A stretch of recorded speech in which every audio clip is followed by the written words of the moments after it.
you walk in this direction, these ones,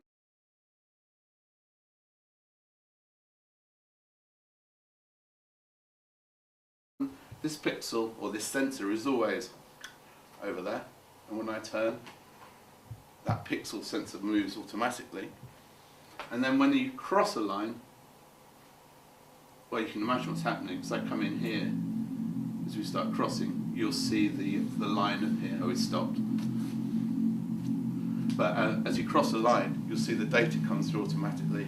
So the sound appears. So that panning automatically, it just emerges from the system.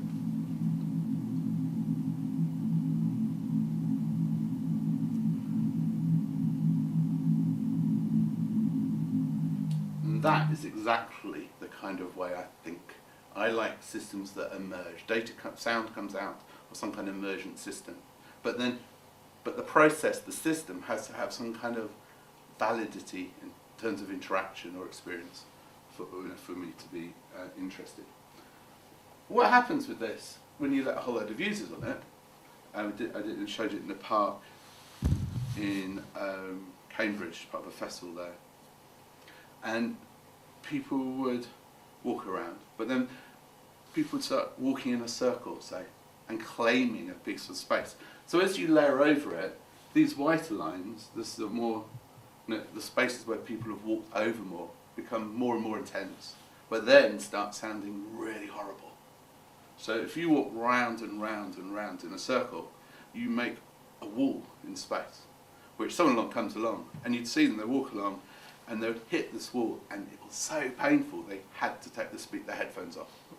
And what would happen then, if you look at the map, there's this circle protected area, and other users would come around and bounce around it, because it was so painful, until someone went, no, and they would just jump inside and claim that space. So it became as much about claiming space and experiential in space as it did about the sound and the generation in the system.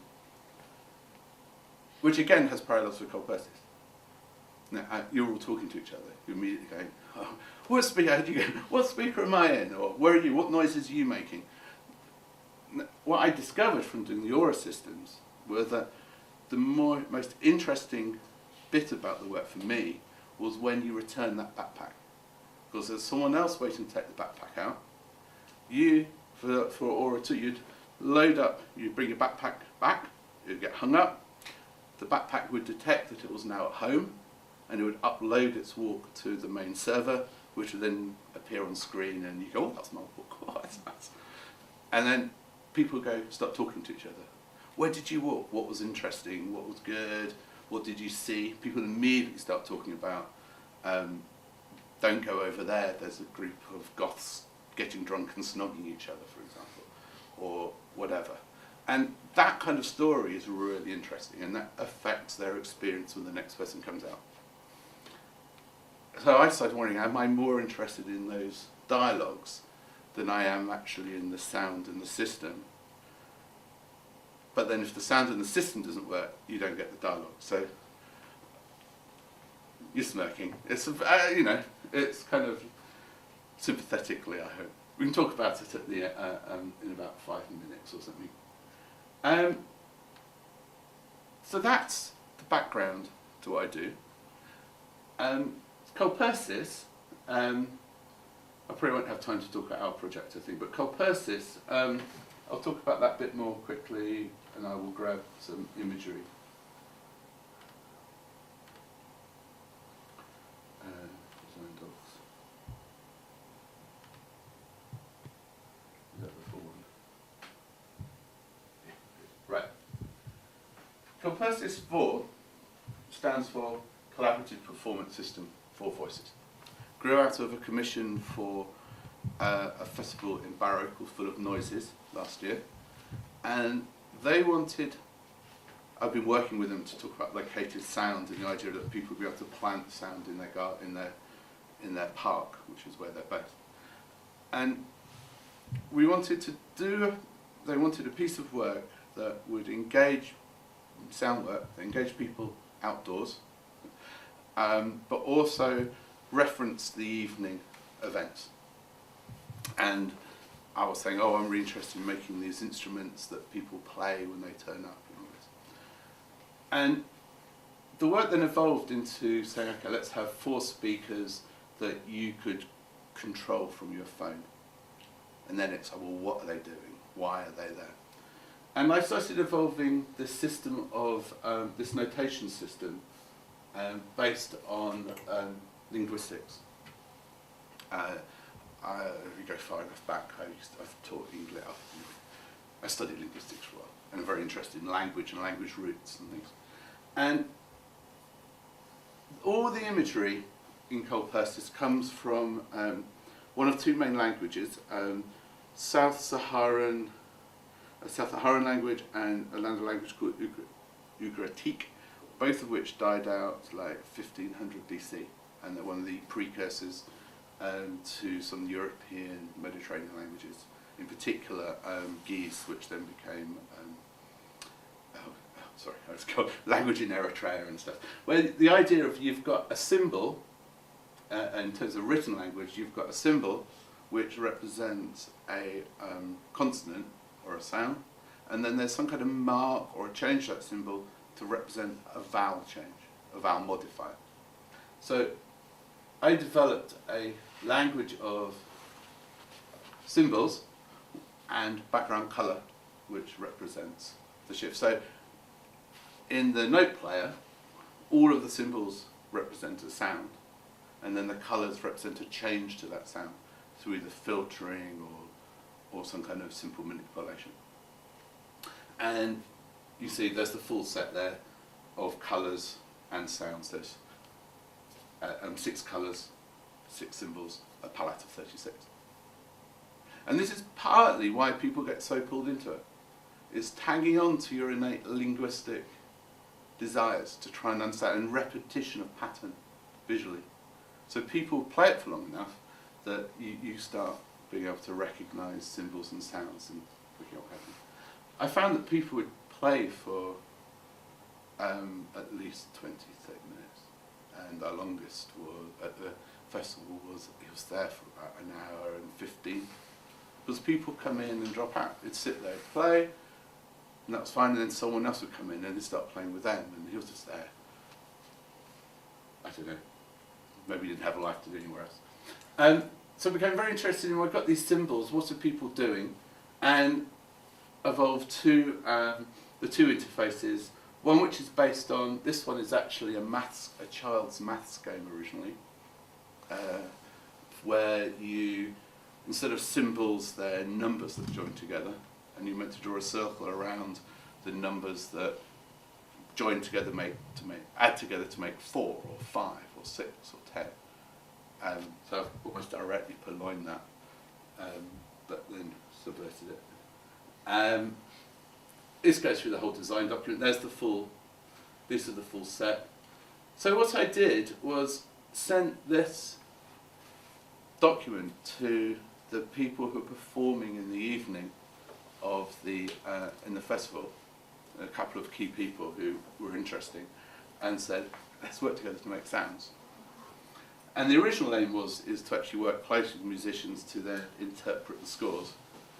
What in effect happened, they went, oh, that looks great, here's a bunch of sound files, do you mind sorting it out? So I ended up with a very, not a bad job, I quite liked it, editing out and taking this really nice source material and converting it into my system. Alongside the notes, which are short sounds, there are the scores, which again, they're all based on language, and I did 2 different types, 2 different fonts, I think is the word, of the same. These are meant to be little scorelets of up to 20 to 30 seconds. And they're free to be, and when I'm making them, I was thinking in terms of language and phrases, but also trying to imagine giving instructions to someone who's working particularly on a computer, to fading in sounds or adding manipulation, rather than someone with an instrument per se. Or it would be interesting to return to these with a range of musicians or composers to and see how they get reinterpreted. Again, symbols the same, colour represents some kind of shift. And you place them, and it carries on. So, I make, how long do these present? Do you have some, Ricardo, do you have some time for questions at the end? Yes, we need okay. say 10 minutes or so. Okay. Well, I mean, that's the point. Oh, why am I here? Might as well finish on that. Ricardo's very, I first came here about 2 years ago, was it? If not longer, to have a chat. It was when I was doing the aura and the locative sound stuff more. Yes, but we have locative audio. Yeah. And it was kind of interesting, but we never actually did anything other than just chatting. And this time when I got in touch again, we discussed this idea that I could come and work ad hoc for a bit and to then see what happens. What's going to, kind of thing I want to look at is extending, combining the colpersys, but with the surround sound a bit more, because that's your facilities. It makes total sense. But also, I'm interested in you may have noticed, it may come up in the question, is when you tried to find your voice, what were you doing? How could we feed it back on the tablet or the phone itself? But then also, how could other people's actions get? How can I make more of a collaborative game, more of a multi-user game of it, virtually as well as in the physical space? If that makes sense. So, your device, you see what other people are doing, maybe, or to try and bring those up. Now, there's a whole host of issues in there, not only technically, but also again in that that key issue of your voice. What is it you're doing, and how do you know what it is that you're doing, and how do you learn what you're doing? So those it's a very open at the moment. That's the kind of direction that we go. Don't have time to talk about our project, I don't think, but that's a slight tangential life. Could you explain a little bit more what is the nature of the sounds in the collaborative piece? This one? Yeah. Are they sort of fixed media or procedural audio? Or what's going on there? Yeah, they are all they're just sound files. Sound files. They're all MP3 sound files, and they're a mixture of ones which I've actually made. I made a series of the very pure tone ones. You may have noticed those are just stuff I assembled because I felt the whole work needed it against all the other stuff. And then the other sounds are from the performances. The artists who were performing at the festival. They gave me sounds. So there's a group called Or, who play, how to describe it, tuba doom.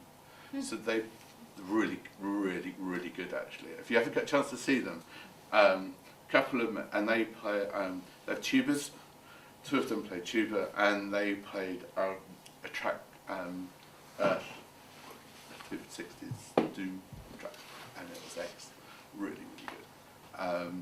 So I got some there, so there, you'll hear those in there. There's also a group called APAT, who are a Liverpool-based performance group, and their piece was a bell piece, so you hear the bells, but also the Gregorian chanting. So I went through the performers who were at the festival and went, you guys have a palette which I feel would work together. And then the aim was, as I said, to work closely with them, but in the end it ended up me working the sounds from their source.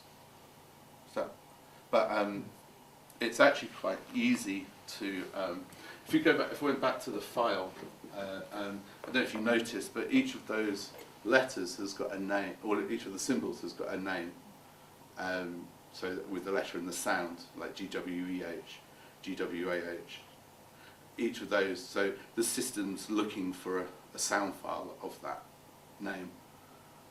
And so I can upload, we can change the sound files just by logging onto the server and dragging and dropping a whole load of different files up there, which would be interesting. If I could connect your projects and ideas you have for the Science Festival with the sort of the two core main research outcomes we have here on focus.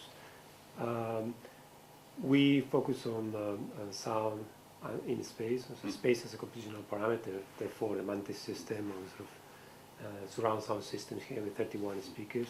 Another one is arguably would be interacting media, and they nurture one each other, or they feed from one another very nicely, because fixed media is attention to detail and craftness and time. Competition at this time is very important, and it takes forever, like months and months. Whereas interactive media it's a different approach. You still need transparency of sound and so on, but I think the parameters are more to do with interaction, testing things outdoors. So I think it's a very good environment. I don't know how can we help you to construct your system, but this idea of space as a compositional parameter are all interactive media we do through gaming or locative audio. So it's interesting to see that you are exactly in between the two. You do almost like we all do here, just one person. Whether that's good or bad, I think that is I think it's partly a strength, but it's also it's good for lots of connections in principle, and also the fact that your outcome, we have a target which is the science fiction science festival, which is more or less the same week or the week after, so full week, isn't it? Yeah. With the Mantis festival time makes the possibility to do these events that inform one another or find some connections between the two. My media. It's at the Manchester Museum, isn't it? Yeah, yeah. I mean, if I was thinking about what could I play with as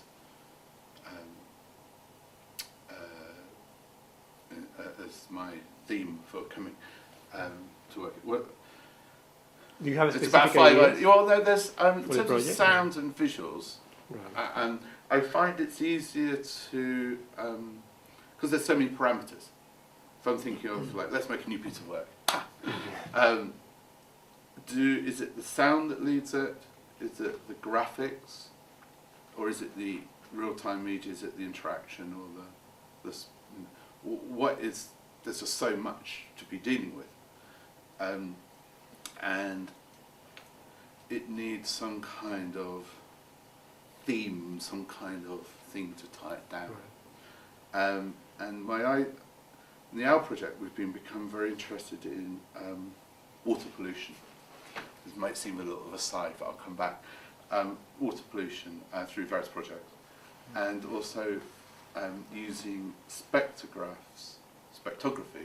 to test the chemicals inside water. Spectrography is where you shine a bright light through water, and with a little prism or a grating, what happens is it gets spread out, so you get the colours like a rainbow.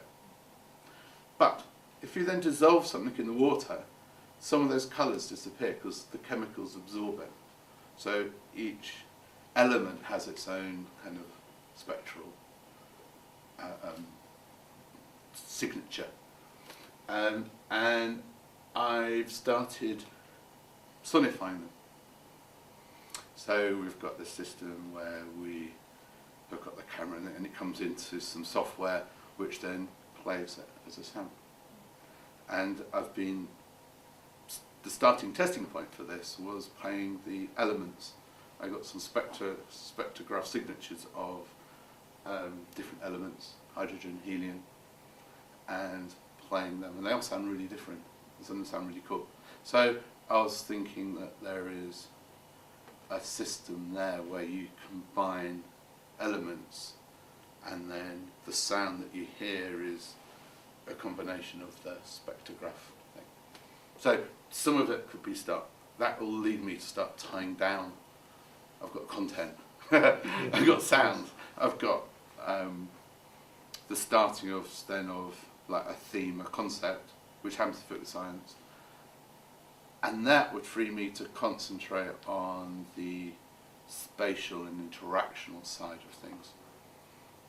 Does that make sense? So that could be quite. And there's also this nice thing of you're combining elements to make sound. Yeah, and they could drift around. I don't know. I mean, I'll go off when I get my sketch. If you start me thinking about it, I'll just go blank. We could be talking forever about this, but I think we should draw a line here Yeah. because it was more. It just came up presentation in my head.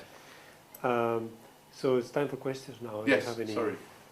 Hi, yeah. I was just wondering about the experience with different users and different types of users with the different things that you develop, because I would think that like school kids and different younger kids would really enjoy a lot of this, the kind of the play aspect of it, and that maybe older users and maybe users that come more from a similar kind of background might approach it more with the different sorts of, I don't know, priorities or different kind of experience basically. So how is that sort of, maybe has that driven at all the design of some of these things, or you just find that it's quite wide open and that people bring completely different experiences to it? Or? Yes and no. Part of me is always going design for your audience, and then the other part of me is going never design for your audience. The reason it sounds a bit weird is that if you design for one particular audience or an age group, you start cutting off other stuff. And it's very easy to make a system where it always works. I think audience should be able to fail. They should be able to make a horrible noise sometimes, or make too much noise in this case. So there's a balance there. In the case of colpersys particularly, I was pleased at the complete age range that and not only age range, but because it was shown in Barrow, I don't know if you know where Barrow is, it's kind of in Lake District. yes, Lake District, at the end of the Lake District, and it's a very there's this festival where there's an sound art audience coming in from all over the country, so you've got quite a rarefied audience with some very particular critical experiences. But then you also, because we're in the park and it was a sunny Saturday and Sunday, you've got people coming in who just hang out in the park, and they are from you could have teachers, you could have just imagine we had every kind of spectrum coming in, every kind of background. I don't know. And it was really, and I assumed that my main audience would be the shipped-in critical festival goer, and I was quite proved very nicely wrong, in that everyone came up and would, if they didn't have a phone with them, and people, because when I did it, people were going, "Oh, a touch screen. What are you doing with a touch screen?" No one, very few people. Everyone. There was not one person, even quite old people, who didn't have had some kind of experience with a touch screen, which actually was really interesting for so many levels in terms of education and stuff. And what then happened was that people would subvert it and they would do their own games. So we had kids playing games with it, like changing each other, running around for the sound to different speakers. They had other people who were sitting critically listening to the music, or trying to actually, 3 or 4 people trying to play together. And you had just other people who were just like working out the language of it. So, in answer to your question, there is, if you, I think, people, yes, are always going to bring their own stuff. And I don't want to say don't worry about it, because on one hand, you need to really worry about it, but don't get, I try not to get overly agonised, especially something that's designed to be quite open. If it's a particular age group, then you've got to think about heights and stuff. We could go for hours on that one. It's too complicated. Another comment I just wanted to make is that we hosted our project here in 2006 at Victoria Valve. Oh, okay, yes, yeah. The expo. Remember that? Yes, yeah. That was with the sound lathe. Yes. thing. And that, I just want to say that was the highlight of the entire Sonic Arts. Oh, thank you. For me. So, are you guys, our project still using that as a tool? Yeah. I was going to actually show, I was talking about showing the video earlier. Right. But yeah, it's actually been, we have performed that all over Europe. Yeah. the moment it is part of By the health and safety problem. despite the health and safety problem of the shavings of wood chippings. But yeah, it's part of it. Along with our sound system, we make big speakers now to go with it. From Flow, you see. There we go. So we've got these. We make large wooden. We've got a PA system. This is like completely. This is the other half of my time. Is our project where we. I could talk about our project for another 2 hours. And the studios are in the northern quarter? Yes, it's in Rogue. Yeah, we've got a space in Rogue. Are they welcome to come and visit you? Yes. Come and have a look. We make.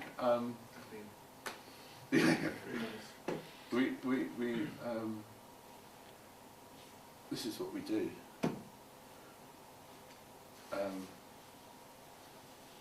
This is Flow. This was a large Olympics project where we made these machines that responded to. So this is the bubble synthesizer based on bubbling, which is driven by these great big bellows above your head. This is a machine that plays 12 hours of water samples, but based on the salinity of it. And there's a big log in front of it, which is a 12-channel analog. Sorry about the pun. And it was all part of this project called Flow, where we commissioned or made or designed a floating water wheel, 4.5 meters by 4.5 meters, and that generated power to drive all the instruments which are inside the building. There you go, and that was the thing. That was not a small project. Is one of you guys a really good carpenter, or do you have to... We all do You all do that everything. Wow. Yeah. From C++ to Skills. wooden skills. Yeah. Well, it's only place. I mean, I've years. I was. Yeah. I've finally got myself in a position where I can use all the things that do all the things that interest me. So I get bored with C++. I get stuck. I'll go off and do some woodwork.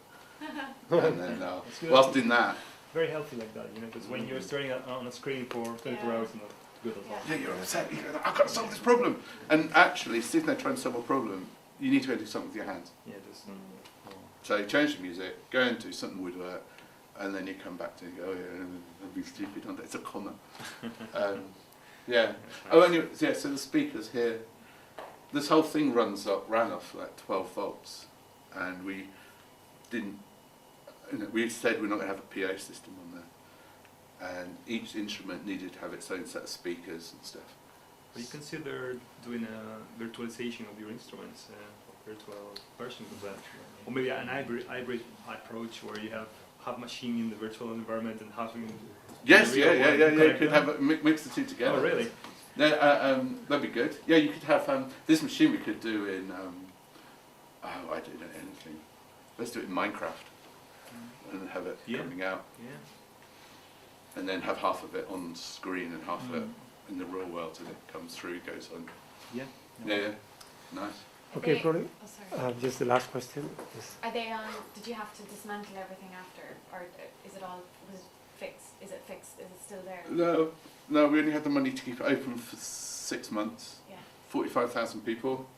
The building is now gone back to the people who originally made it, but the machinery is all in our studio, and we are looking to tour and build up another piece around it, because it's all about testing water and analysing water, making sound.